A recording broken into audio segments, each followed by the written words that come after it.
Listo muchachos, vamos a proseguir con nuestra temática. Y ahora vamos a pasar a lo que tiene que ver con la preparación del suelo. Y en esta se deben tener muy en cuenta eh, la limpieza que se debe hacer de diferentes basuras o desechos no orgánicos que se pueden encontrar en el área donde nosotros vayamos a establecer nuestra huerta. Para eso nosotros debemos utilizar herramientas que hemos venido utilizando a través de muchísimos años, que como lo son el azadón, unas picas, palas, palín, etcétera, etcétera, etcétera. Hay muchas herramientas que son ancestrales porque esto viene de hace muchísimos años y que nos pueden servir de una manera eficiente en esta parte. Además, también nosotros debemos hacer un repique del terreno y después se finaliza con una rastrillada. ¿Para qué? Para que el suelo quede suelto, quede fácil de trabajar y pues esto ayuda a que las raíces de las diferentes especies hortícolas que nosotros vayamos a establecer pues puedan penetrar fácilmente la tierra. ¿Listo? También se recomienda que en estas labores de rastrillada y todo lo que tiene que ver con la adecuación de terreno se haga lo más profundo posible. ¿Por qué? Porque de esta manera o de esta forma eh, se va a considerar la forma en las cuales las plantas pues van a tener un óptimo desarrollo, eh, comentando lo que había dicho anteriormente de que puedan penetrar fácilmente la tierra, ¿sí? Porque esto pues va a hacer de que logre una optimización en la utilización de nutrientes del suelo. También eh, cuando se prepara el suelo es recomendable dejar en la superficie la parte de mejor calidad, la que sea de color oscuro.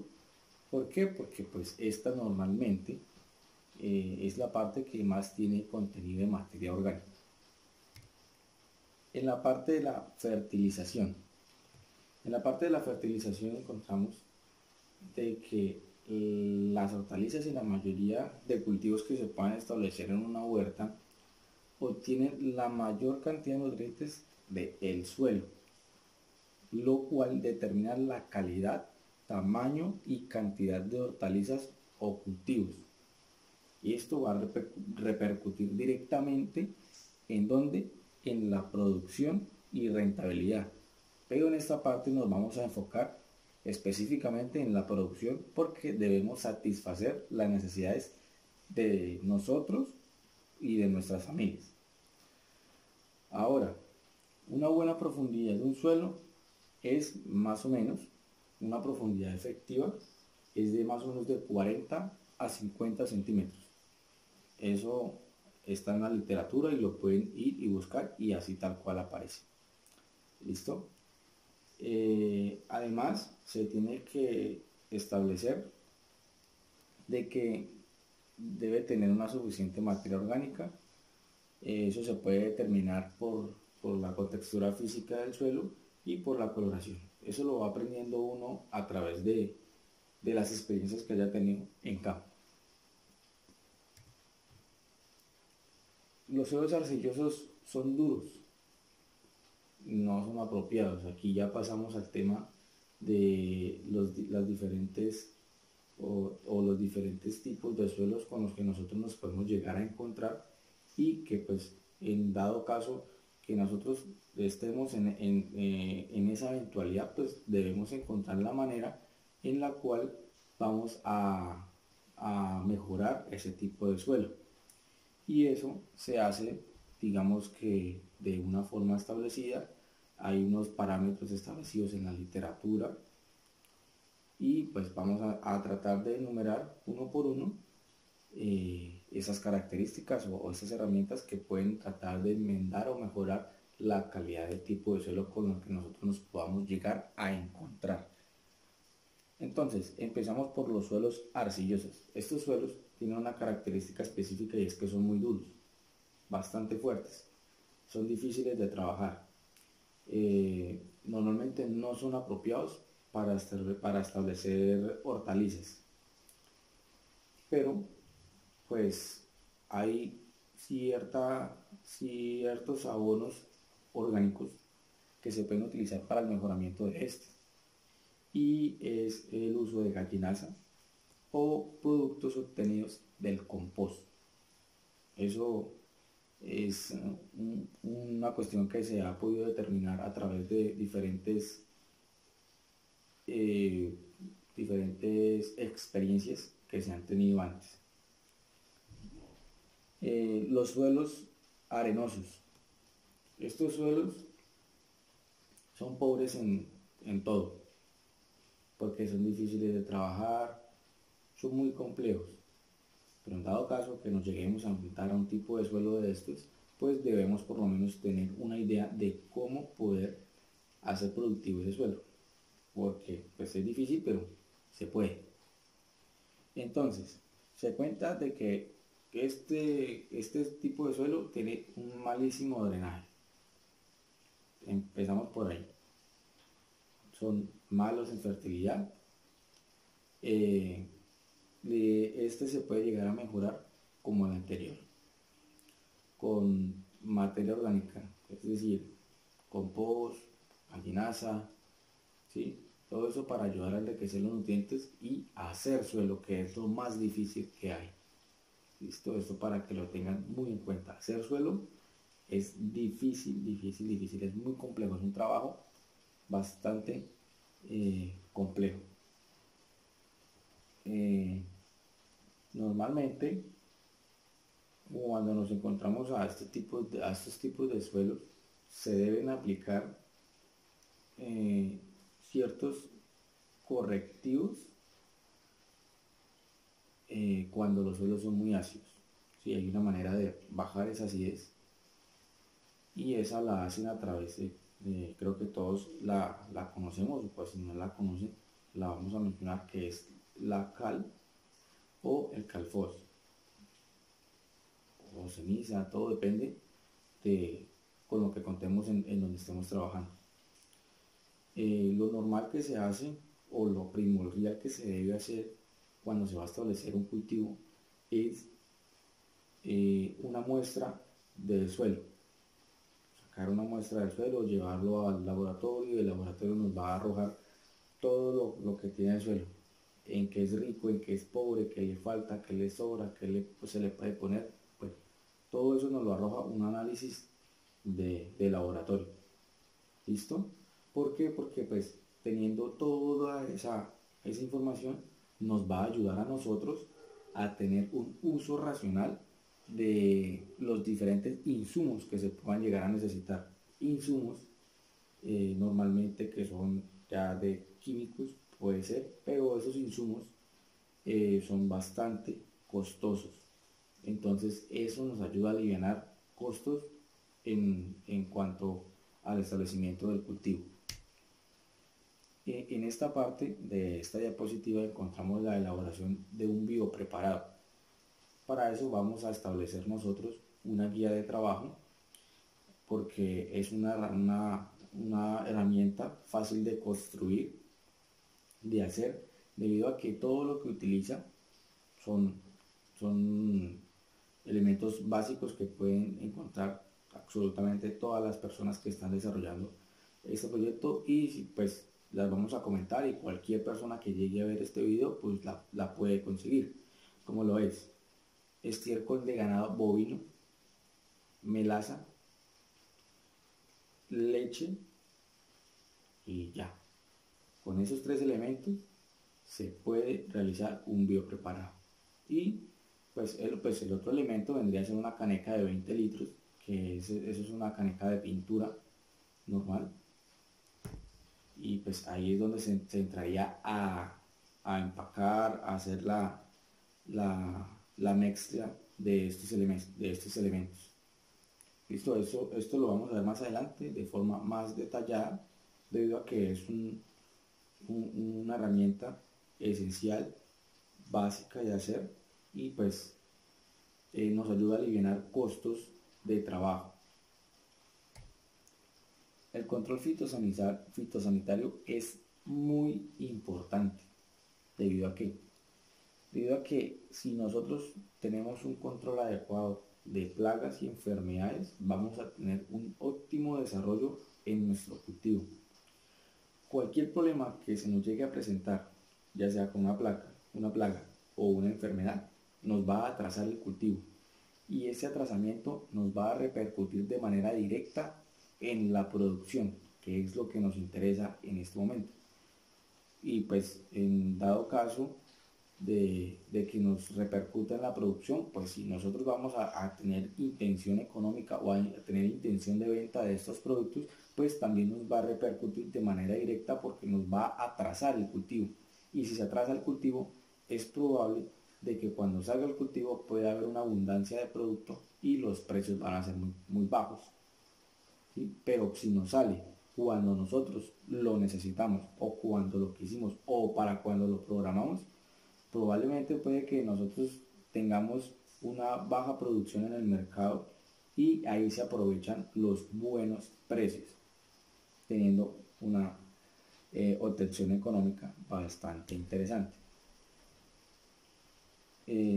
Aquí mencionar lo que ya les había dicho anteriormente, de que a la huerta se le debe hacer una evaluación y un control preventivo de plagas o enfermedades frecuentes.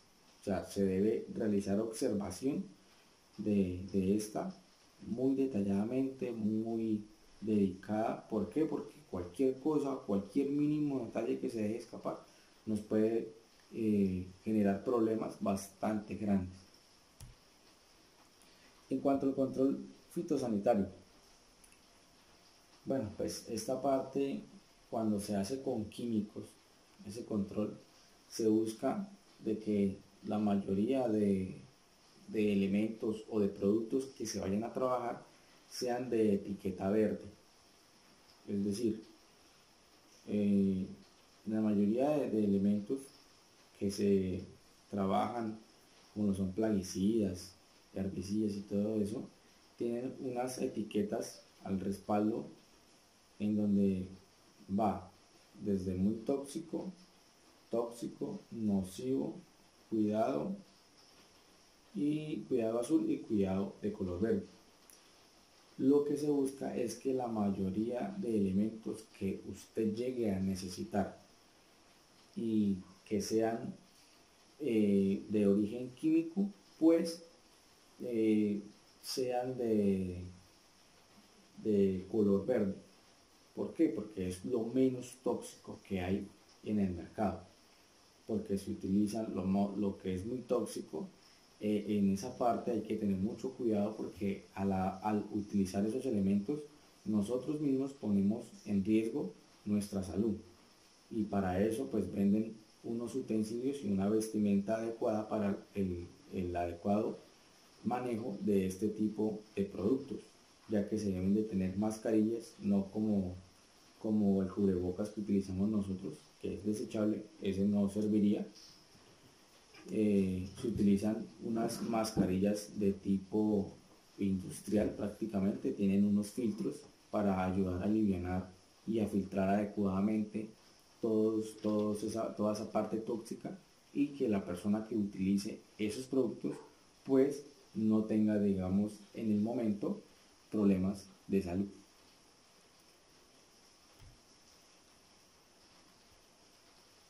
Aquí comentamos pues la cuestión de los biopreparados. Todo esa cuestión nos va a ayudar bastante en la parte del control biológico y la utilización de técnicas como la alelopatía. Son herramientas, digámoslo, básicas, pero muy interesantes de trabajar porque nos pueden ayudar de manera significativa. La asociación de cultivos y utilización de biopreparados, lo que comentamos anteriormente, a nivel casero pueden facilitar el control de algunas plagas y enfermedades. Todo esto a nivel de trabajos netamente caseros prácticamente, por llamarlo de esa manera, porque los está haciendo la persona que está trabajando el área de la huerta. No está teniendo que invertir un dinero para comprar y adquirir un producto y ir a aplicárselo, no, porque eso lo está prácticamente fabricando él mismo. Ahora vamos a hablar de la importancia de las hortalizas. Las hortalizas son muy importantes, son bastante eficientes en cuanto a nutrición y ya vamos a ver el por qué. También vamos a enumerar más adelante eh, unas especies hortícolas comunes que se utilizan bastante en el diario vivir de las personas y qué vitaminas nos aportan o si nos aportan carbohidratos, grasas, lípidos, bueno, toda esta parte. Entonces, iniciamos con que los aportes nutricionales en la dieta diaria, tanto del ser humano como de algunos animales, como también por sus beneficios económicos que generan. Es decir, resulta que una vez yo encontré por allá, en una de las salidas pedagógicas de la universidad, tenían una huerta en una finca y la huerta no era específicamente para consumo humano, sino para consumo animal. Las tenían preparadas, tenían estos productos para hacer una preparación de unos bloques nutricionales para una producción de gallinas ponedoras que tenían ellos. Y esto los ayudaba a tener un óptimo rendimiento del animal en la cantidad de huevos que podría llegar a poner. Entonces es bastante interesante esa parte, pero aquí la huerta la vamos a utilizar específicamente para satisfacer las necesidades humanas. En la parte de la importancia económica, esta parte es muy relevante debido a que puede ser una fuente de ingresos para que pueda mejorar la calidad de vida de las familias que trabajan en huertas. En este caso no estaremos viendo esa parte. ¿Listo? Esto es más por tenerlo en cuenta y por conocerlo. En la parte de la importancia alimenticia, ojo a esto porque aquí es donde viene realmente la relevancia de todo lo que estamos hablando. Las hortalizas tienen un alto contenido de vitaminas, minerales, carbohidratos, proteínas y grasas. Esas 5 cosas son fundamentales para un desarrollo óptimo de cualquier ser vivo, en cuanto a los seres humanos. ¿Listo? Desempeñan un papel importante en la alimentación humana, debido a que son alimentos reguladores en la digestión de otros alimentos. Las hortalizas de hoja pueden neutralizar la acción ácida de alimentos como la carne. Además, proveen a la familia de una dieta alimentaria balanceada al complementarse con los alimentos energéticos y formadores.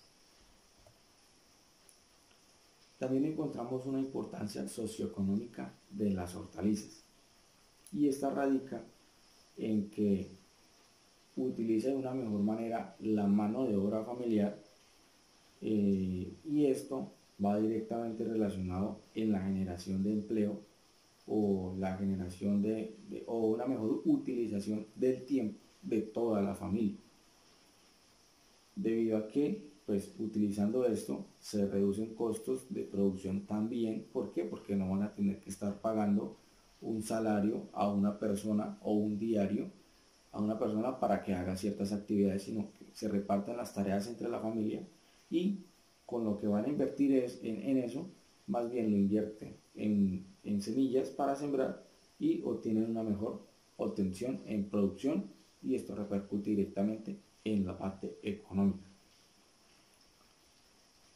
Ya para la parte de la cosecha, cuando se tiene una cosecha bastante grande, tuvimos una producción excelente, óptima, pero tenemos un problema y es que puede ser de que sea demasiada. No contábamos con ese imprevisto de que tuviéramos demasiada, contábamos con que de pronto fuéramos a perder algo de la producción, pero no contamos con que tuviéramos una excelente producción. Entonces, ¿qué se hace? ¿O qué se debe hacer en ese momento? Se deben realizar procesos de agroindustrialización, es decir, darle un valor agregado al producto. Normalmente ese valor agregado que se le da al producto suelen ser transformaciones de la misma. Y esto se hace o se realiza, o lo que se puede realizar con estos productos normalmente es salsas, encurtidos, mermeladas. Son herramientas básicas que nos pueden ayudar de cierto modo a tener un costo adicional en el producto debido a que se está transformando esa materia prima en un producto ya final para entregárselo al consumidor. Y eso nos puede ayudar a nosotros tanto a alivianar y a darle un manejo adecuado a nuestra cosecha, obtener una mejor ganancia, y pues estaríamos nosotros entrando a hacer una competencia bastante fuerte en el mercado. Todo depende de cómo nos vaya en la producción y qué tan hábiles mentalmente seamos para no ir a perder lo que produjimos o lo que trabajamos durante muchísimo tiempo. Entramos a la parte de lo que tiene que ver con lo que les había comentado, que es el contenido nutritivo de diferentes hortalizas que nosotros consumimos en nuestro diario vivir. Empezamos con el tomate. El tomate nos proporciona vitamina A, B y C. Nos da calcio, fósforo, hierro, grasas y proteínas. Pimentón, lo mismo, vitaminas A, B y C. Fósforo, hierro, grasas, proteínas y carbohidratos. Este no nos da calcio. Cojo ahí. El pimentón, el pepino, vitaminas A, B y C, calcio, fósforo, hierro y grasas. La habichuela, vitaminas A, B y C. Esta nos da calcio, hierro, magnesio, sodio, fósforo, potasio, proteínas, grasas y azúcares. Es una de las mejores hortalizas que hay para trabajar, debido a la cantidad o al alto contenido nutricional que tiene esta. ¿Listo? La mayoría de hortalizas nos dan vitaminas A, B y C. La que nos proporciona una vitamina D más es la berenjena, que nos da vitamina K, que ahí les dejo la tareita para que averigüen en qué nos beneficia a nosotros este tipo de vitamina. Y lo mismo, calcio, fósforo, hierro, proteínas, grasas. ¿Sí? La mayoría de las hortalizas nos dan este tipo de herramientas, pero nos damos cuenta de que son altamente nutritivas. Pasamos a la cuestión de algunos criterios, una clasificación y el tipo de hortaliza que se da bajo las dos circunstancias mencionadas anteriormente. Entonces encontramos los pisos térmicos, encontramos clima cálido y medio. En el clima cálido y medio encontramos que podemos tener tomate, pimentón, habichuela, pepino, auyama, sandía, frijol y berenjena. En cuanto al clima frío, lechuga, zanahoria, cilantro, cebolla, espinaca, repollo y coliflor, brócoli y ajo. Cabe destacar que no siempre se van a establecer estos parámetros para este tipo de hortalizas, debido a que normalmente en el clima cálido se pueden llegar a ofrecer o a acondicionar el medio en el cual se va a establecer por lo menos la lechuga, que es una hortaliza que se da mucho pero en clima frío. Entonces, ¿qué se hace? En el clima frío la humedad es bastante alta. Entonces, ¿qué se hace?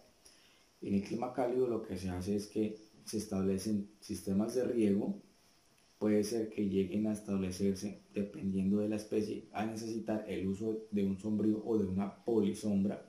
¿Para qué? Para que no pegue de frente los rayos del sol.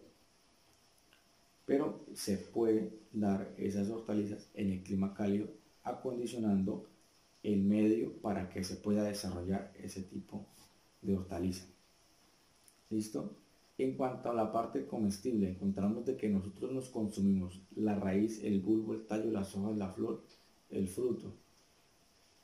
Entonces, encontramos fruto de vaina o de semilla. Ya vamos a ver esa parte. De raíz, según la literatura, nosotros consumimos de raíz la remolacha, la zanahoria, el rábano y el nabo. De bulbo,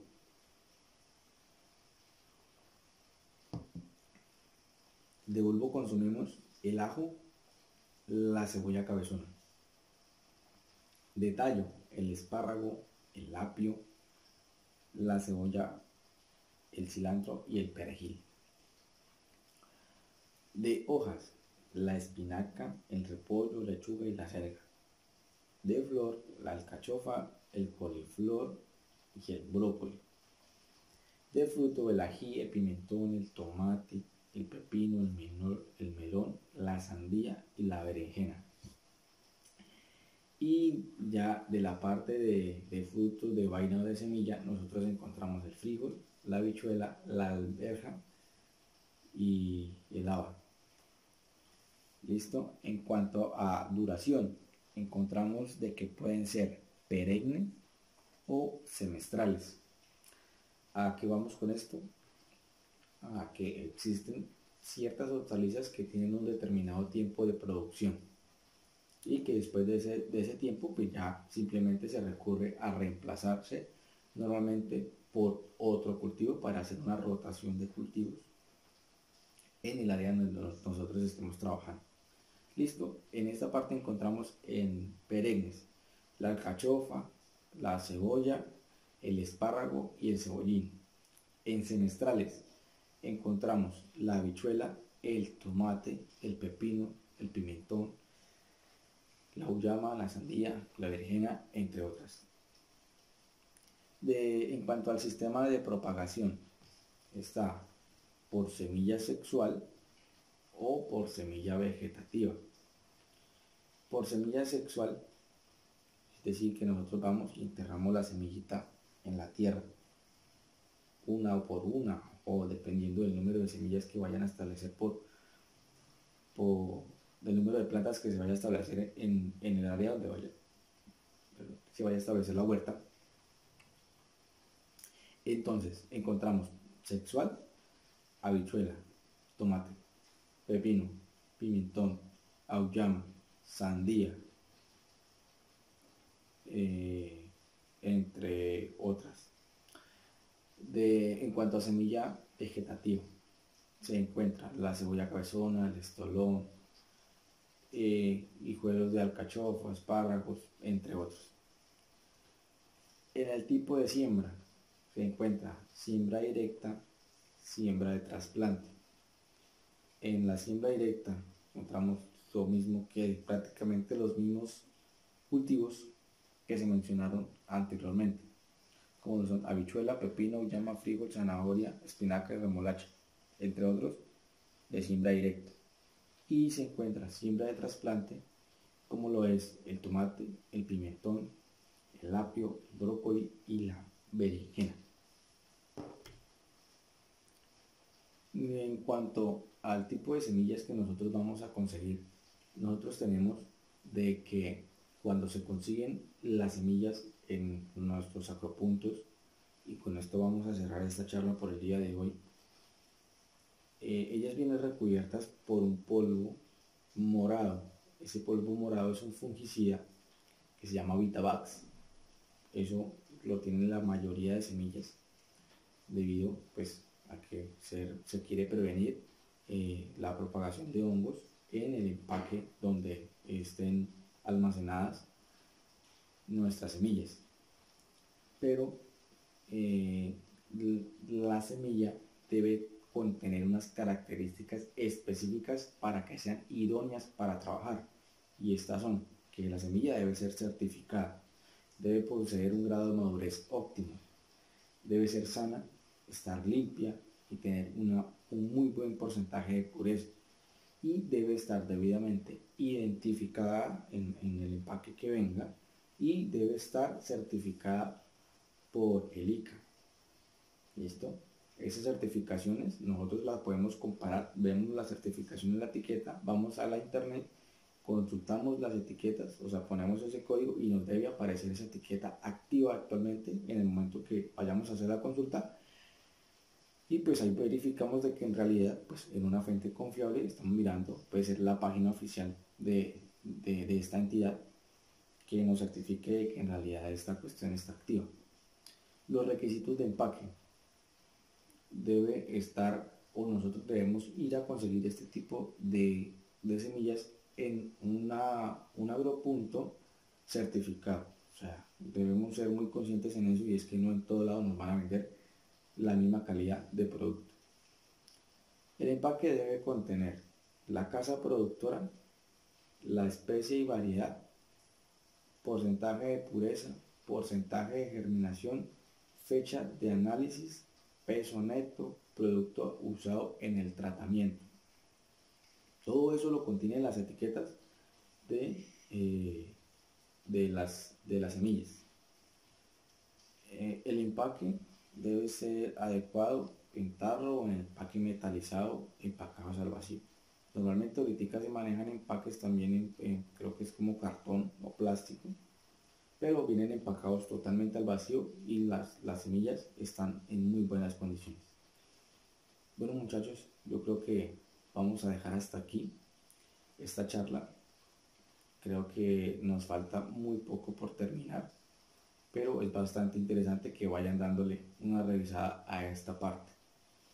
Y no siendo más, nos veremos en una próxima ocasión. Chao, chao.